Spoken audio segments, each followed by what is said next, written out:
Negotiable Instruments Act, Section 120, Estoppel against denying original validity of instrument. Section 120 of the Negotiable Instruments Act, 1881 lays down a rule of estoppel whereby, in a suit by a holder in due course, the maker, drawer, or acceptor for honor of the drawer cannot deny the original validity of the instrument as made or drawn. The provision protects holders in due course and preserves confidence in negotiable instruments by preventing parties who created or supported the instrument from challenging its original validity. 1. Meaning of estoppel. Estoppel is a legal principle that prevents a person from denying or contradicting something previously represented or accepted as true, particularly where another person has relied upon it.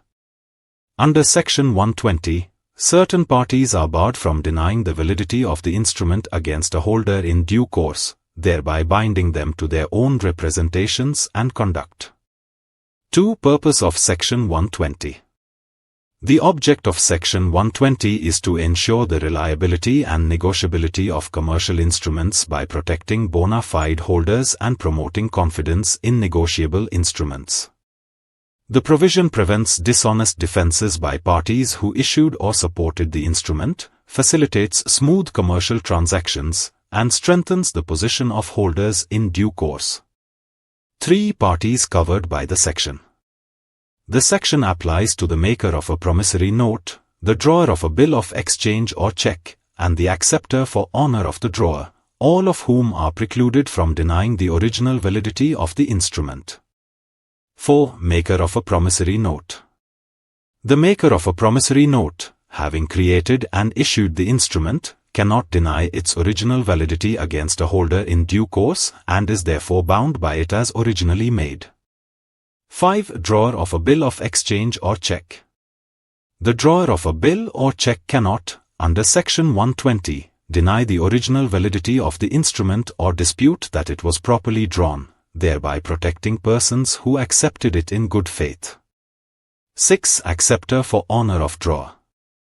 The section also applies to an acceptor for honor of the drawer, who, having voluntarily assumed liability, cannot deny the original validity of the bill and remains bound to a holder in due course. 7. Meaning of original validity. Original validity refers to the legal validity of the instrument at the time it was made or drawn and existed at its inception. Accordingly, the parties covered by Section 120 cannot contend against a holder in due course that the instrument was void from the beginning, improperly executed, or otherwise invalid at its origin. 8. Protection of holder in due course. The estoppel under Section 120 operates specifically in favor of a holder in due course who acquires the instrument for consideration, before maturity, and in good faith. Such a holder must also have no notice of defects in title, and the law grants special protection to ensure the free negotiability of instruments. 9. Reason for the rule. The principle behind the section is that a person who creates or supports a negotiable instrument should not later challenge its validity to the prejudice of an innocent holder. If such denial were permitted, confidence in negotiable instruments would weaken, commercial circulation would become uncertain, and bona fide holders could suffer unfairly, which the law seeks to prevent. 10. Nature of the estoppel.